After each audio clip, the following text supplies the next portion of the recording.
Oke, mari kita langsung menyelam nih, ya. Anda udah berbagi sumber-sumber yang, wah, kaya banget soal kosmologi Sunda kuno. Ada naskah kayak Sang Hyang Raga Dewata, terus Siksa Kandang Karesian, dan gimana ini masih kelihatan di komunitas Baduy? Ini kan bukan sekedar dongeng ya, tapi lebih ke, apa ya, filsafat hidup, cara pandang orang Sunda memahami jagat raya, dan ya, peran mereka di dalamnya. Jadi, misi kita di Deep Dive kali ini, coba gali intisarinya, struktur kosmosnya, etikanya, dan ini nih, cara berpikir kritisnya. Menarik. Betul, betul. Yang langsung terasa dari sumber-sumber Anda itu, gimana kosmologi ini tuh praktis banget. Bukan cuma teori ngawang-ngawang. Kayak semacam cetak biru lah buat hidup. Nanti kita lihat konsep Buana Tilu, 3 dunia itu. Terus ada 2 pilar penting nih. Pancaniti buat panduan bertindak dan belajar. Sama, nah ini dia, Panca Curiga, semacam alat buat berpikir kritis. Oke. Buana Tilu dulu ya. Jadi kalau dirangkai dari sumber Anda, alam semesta ini ada 3 lapis gitu. Ada Buana Nyungcung, dunia atas. Tempatnya suci, tempat Batara Tunggal, sang pencipta. Lalu Buana Panca Tengah. Nah ini dunia kita nih, tempat manusia beraktivitas, panggung kita lah. Dan ada Buana Handap, atau disebut juga Buana Larang, dunia bawah. Ini sakral juga dan sering dikaitkan sama alam yang harus dijaga. Nah kuncinya katanya ada di pancar bumi, inti jagat. Dan itu adanya di dunia tengah tempat kita ini. Artinya sumber Anda ini menempatkan Anda, kita sebagai manusia, jadi semacam poros ya, penghubung 3 dunia itu. Tindakan kita jadi penting banget dong. Tepat sekali. Ada gaung kosmisnya istilahnya. Nah, untuk menjaga keseimbangan itu, makanya ada Pancaniti. Ini bukan daftar aturan kaku gitu aja ya, tapi lebih kayak 5 tahapan etika dan pembelajaran. Progresif gitu tujuannya. Mencapai sosok ideal manusia masagi. Manusia yang utuh, seimbang. Tahapannya itu kayak kurikulum kosmik deh. Mulai dari niti harti, belajar tahu lewat indera. Terus niti surti, belajar paham, ngolah informasi. Lanjut niti bukti. Nah ini, menerapkan jadi aksi nyata. Terus yang penting juga, niti bakti. Mengabdi buat sesama dan alam. Baru puncaknya, niti sajati. Mencapai harmoni total. Diri alam Tuhan. Intinya sih, pengetahuan itu baru benar-benar bernilai kalau udah jadi tindakan nyata yang bermanfaat buat kehidupan bersama. Gitu. Wah, dalam ya, jadi nggak cukup cuma tahu tapi harus dibuktikan, harus ada baktinya. Oke. Nah, selain panduan bertindak tadi, Pancaniti, sumber Anda kan juga menyoroti cara berpikir atau memahami ajarannya. Di sini peran Panca Curiga itu ya, 5 pendekatan kritis buat menafsirkan ajaran. Apalagi kalau ajarannya mungkin ambigu, perlu pemahaman lebih. Pertama, lihat makna bahasanya, curiga harti. Kedua, cocok nggak sama praktek hidup sehari-hari, curiga laku. Ketiga, lihat konteks waktunya, curiga waktu. Keempat, pakai intuisi atau rasa batin, curiga rasa. Dan kelima, telusuri asal-usul ajarannya, curiga purwa. Jadi ini kerangka yang kaya banget buat memastikan pemahaman kita tuh beneran mendalam, nggak cuma ikut-ikutan atau ya kepatuhan buta. Mirip sih sama hermeneutika modern, tapi ini dengan kearifan lokalnya sendiri. Luar biasa ya, udah ada kerangka berpikir kritisnya dari dulu. Nah, terus gimana ini semua kelihatan dalam praktik? Sumber Anda kan kasih contoh kuat di masyarakat Baduy. Mereka hidup dengan pikukuh, aturan adat yang ketat banget. Itu kan pada dasarnya manifestasi Pancaniti ya. Prinsip mereka yang terkenal, lojor tumenang dipotong, pondok tumenang disambung. Panjang nggak boleh dipotong, pendek nggak boleh disambung. Itu kan soal menjaga keseimbangan, kemurnian. Pas banget sama etika tadi. Persis. Dan di dalam pikuhu Baduy itu ada 2 elemen kunci yang nyambung banget sama kosmologi Buana Tilu. Pertama, ada Arca Domas, situs sakral yang mereka yakini sebagai pancar bumi, pusat spiritual mereka. Kiblatnya ke selatan. Kedua, ada Leweng Larangan, hutan sakral titipan leluhur, nggak boleh diapa-apain, nggak boleh diganggu. Nah, ini wujud nyata dari Buana Larang, dunia bawah yang sakral itu.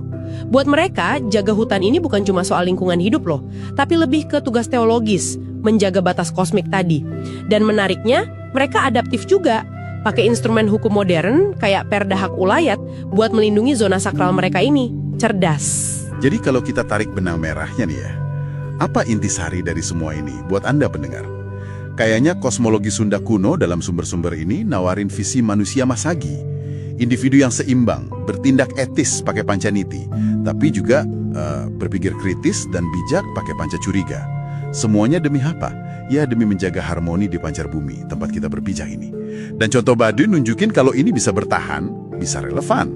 Iya, benar Ben. Ini mungkin menyisakan satu pertanyaan reflektif ya buat Anda.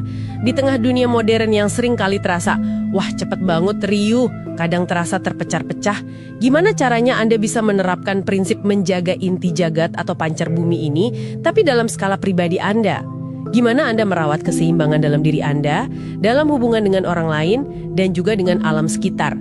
Apa sih pancar bumi personal yang perlu Anda jaga supaya tetap utuh dan harmonis?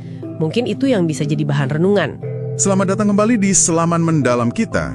Kali ini kita mau coba bongkar sesuatu yang unik banget nih dari catatan dan riset yang ada. Iya, kita lihat kosmologi Sunda ya, khususnya dari komunitas Baduy yang masih pegang teguh Sunda Wiwitan. Betul.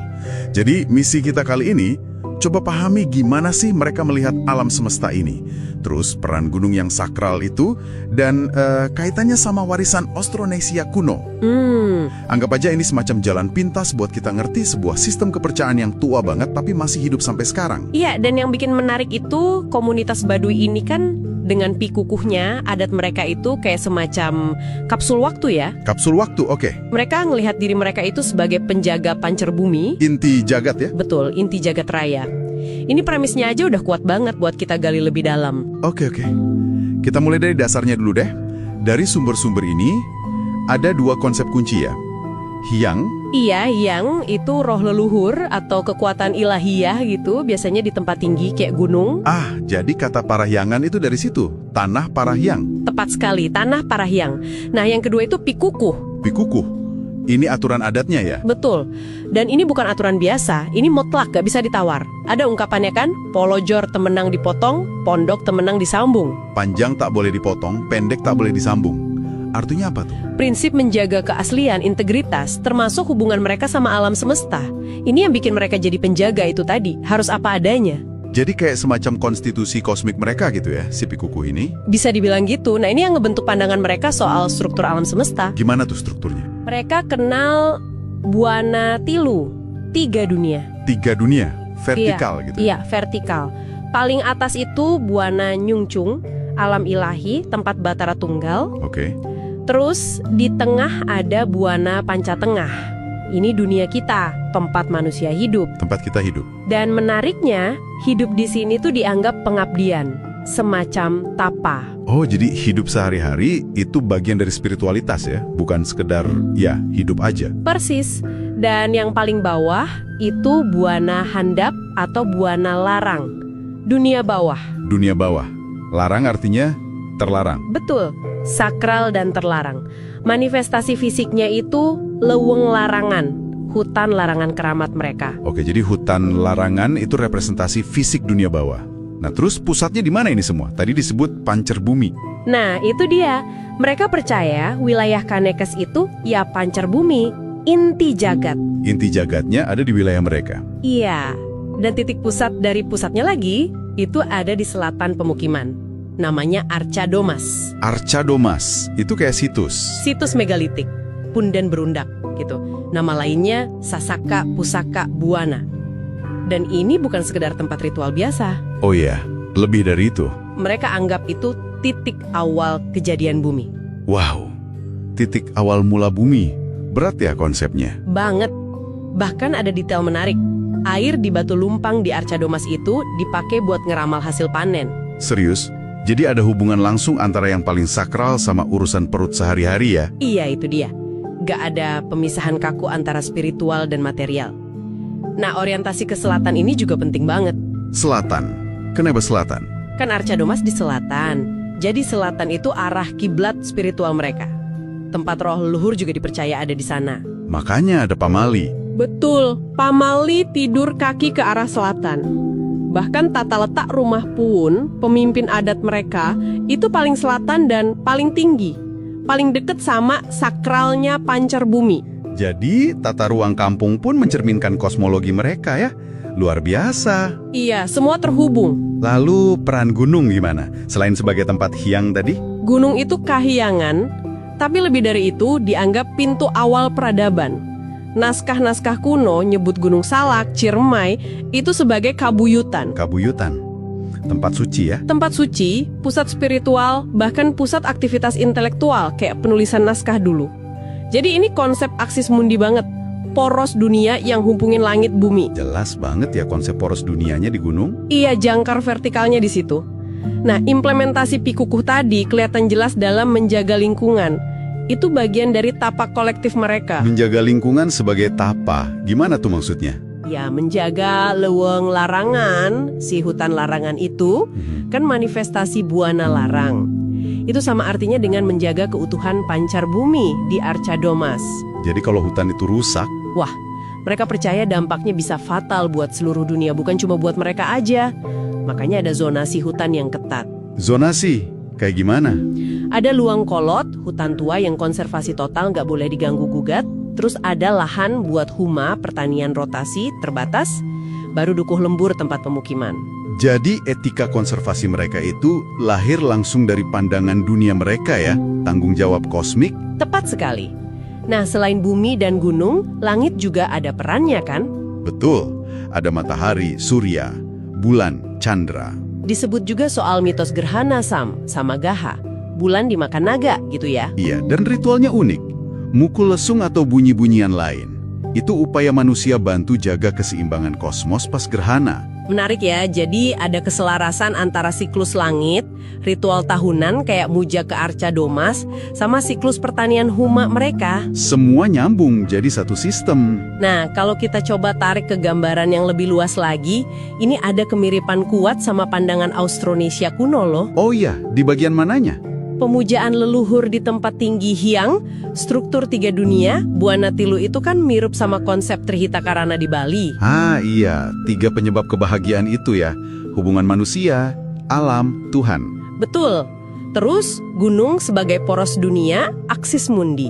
Ada dugaan kuat ini tuh warisan pandangan leluhur Austronesia yang mendarat dan ngakar kuat di tanah Sunda. Jadi semacam fosil hidup dari pandangan dunia Austronesia maritim yang bertransformasi di daratan. Bisa jadi seperti itu. Warisan yang terjaga luar biasa. Oke, jadi kalau kita simpulkan nih, dari semua paparan ini, apa sih intisari yang bisa kita ambil buat Anda? Kosmologi Sunda Wiwitan ini kan sistem yang holistik banget ya. Nyambungin spiritualitas, tata ruang, sampai etika lingkungan yang keras. Semuanya berpusat di gunung dan Arca Domas sebagai pancar bumi. Dan ketaatan pada Pikukuh itu bukan cuma soal tradisi, tapi jadi semacam tugas kosmik mereka. Tugas menjaga keseimbangan dunia lewat konservasi total. Ini nunjukin gimana pandangan dunia tuh bisa membentuk tanggung jawab yang dalam banget sama alam. Betul. Nah, ini mungkin ninggalin satu pertanyaan buat Anda renungkan. Apa tuh? Kalau komunitas kayak Baduy ini ngelihat diri mereka sebagai penjaga keseimbangan jagat raya, lewat cara hidup mereka yang unik, yang seringkali juga dapat tekanan dari luar, kira-kira tanggung jawab apa ya yang kita punya sebagai masyarakat modern yang lebih luas ini terhadap mereka, terhadap keberlangsungan hidup mereka, wilayah mereka, dan kearifan yang mereka jaga itu? Pertanyaan penting itu. Sesuatu untuk Anda pikirkan lebih lanjut. Selamat datang kembali di Deep Dive kita. Kali ini kita akan coba gali lebih dalam kosmologi Sunda kuno ya, berdasarkan sumber yang Anda bagikan. Betul.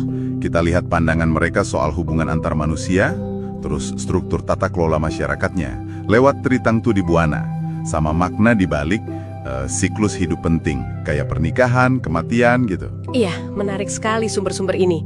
Memberi kita semacam jendela unik ya, ke cara pandang dunia yang sangat menekankan harmoni. Harmoni ya kuncinya. Betul, baik sosial maupun kosmik.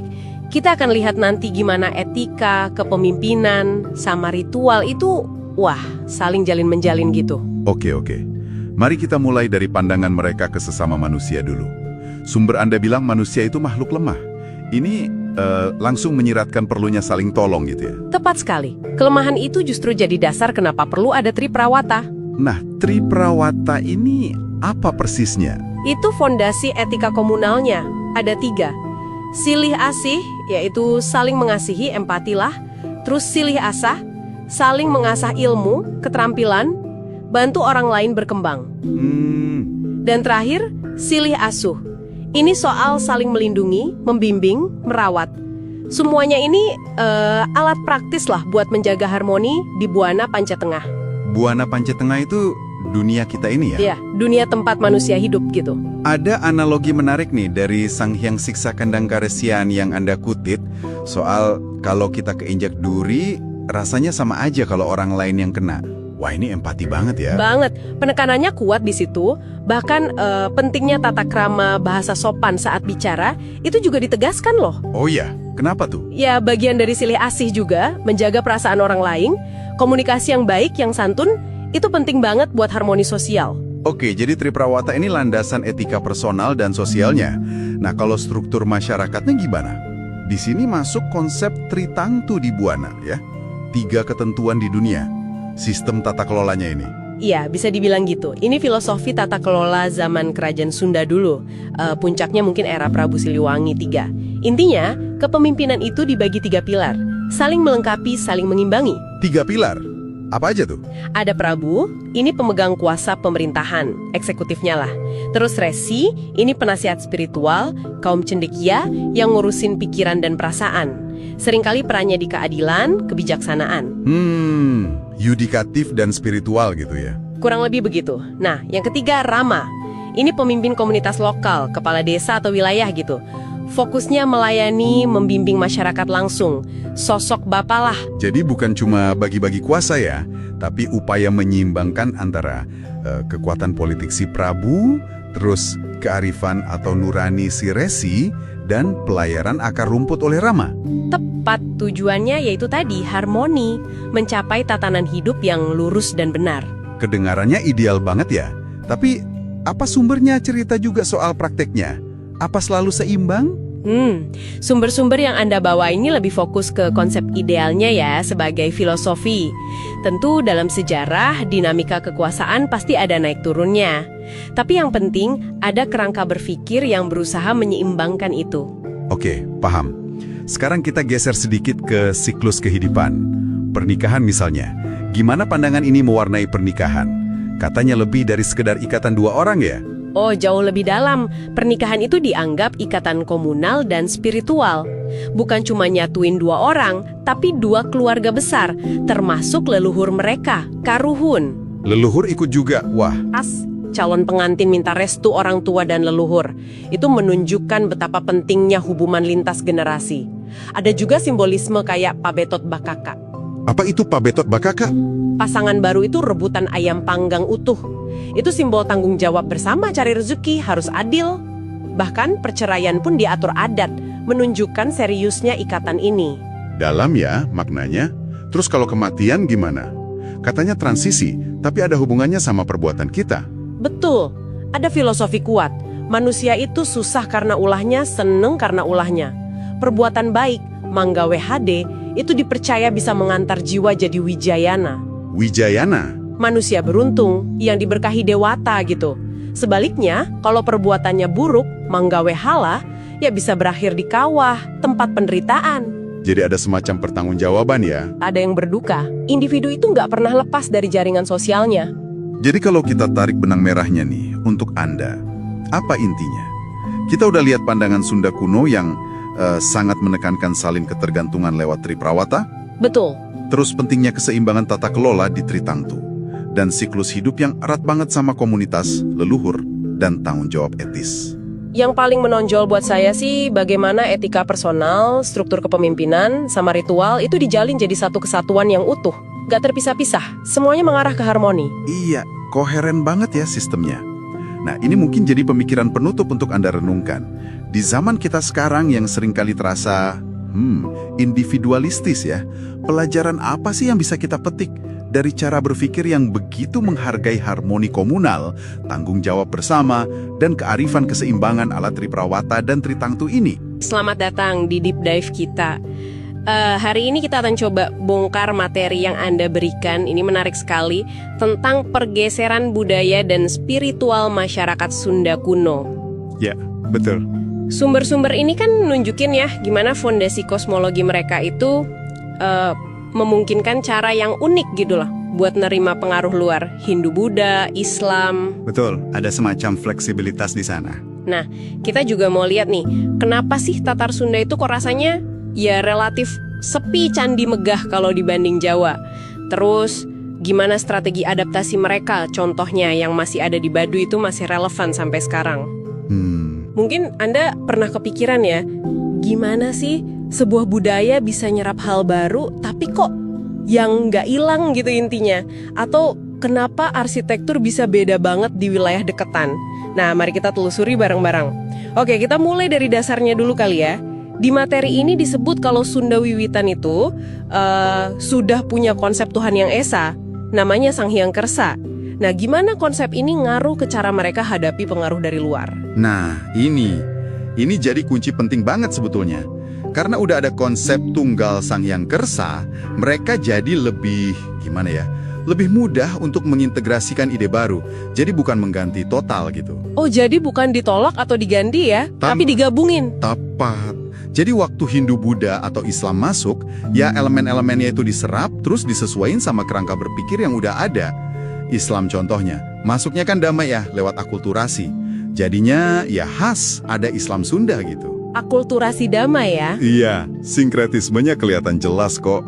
Di ritual, di jampe atau mantra, itu kadang campur aduk unsur Islam, Hindu, sama tradisi lokal.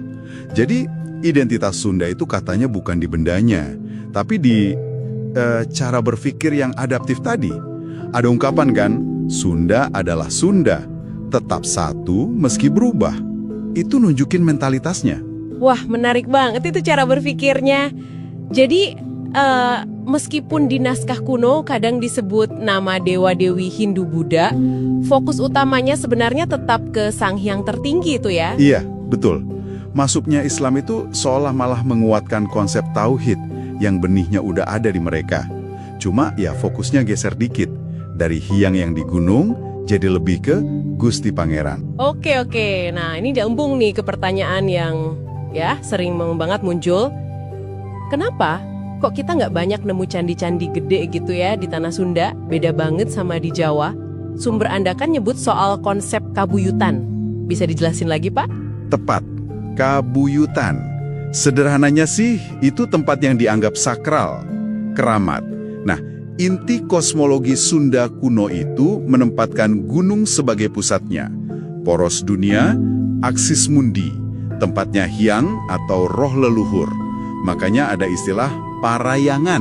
Parayangan, tempat para hyang ya? Iya, betul. Nah, karena pusat sakralnya itu di alam, di gunung, ya bentuk bangunan suci utamanya jadi punden berundak. Itu kan struktur batu bertingkat yang niru bentuk gunung.